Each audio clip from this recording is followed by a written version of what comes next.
Welcome to our channel. Today we how to deploy Facebook stock for wealth building, quick tutorial step by step clearly. Begin by researching Facebook's stock performance and trends. Gather information about the company's financial health, news, and market position. Create a brokerage account if you don't already have one. Ensure that the brokerage supports trading in Facebook stock. Fund your brokerage account with the amount you plan to invest. Log into your brokerage account and navigate to the stock trading section. Search for Facebook using its ticker symbol, FB. Review the current stock price and assess any recent market fluctuations. Decide how many shares you want to buy based on your investment strategy. Select the type of order you wish to place, such as a market or limit order. Enter the number of shares you want to purchase and confirm your order.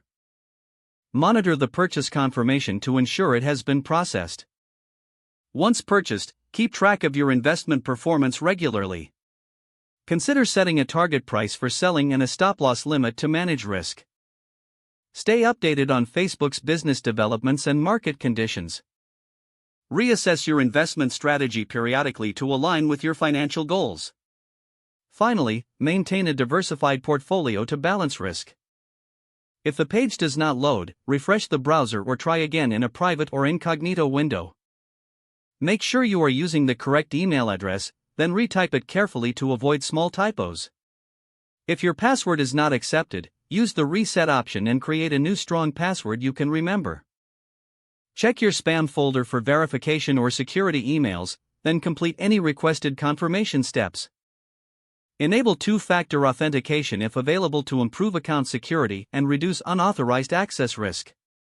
After signing in, review your profile details so your contact information and settings are accurate and current. If you see an error message, note it down and try again after restarting your device and internet connection. Log out when you finish, especially on shared devices, to keep your account and payment information secure. If the page does not load, refresh the browser or try again in a private or incognito window. Make sure you are using the correct email address, then retype it carefully to avoid small typos. If your password is not accepted, use the reset option and create a new strong password you can remember. Don't forget to like this video and subscribe to our channel for more step-by-step tech guides.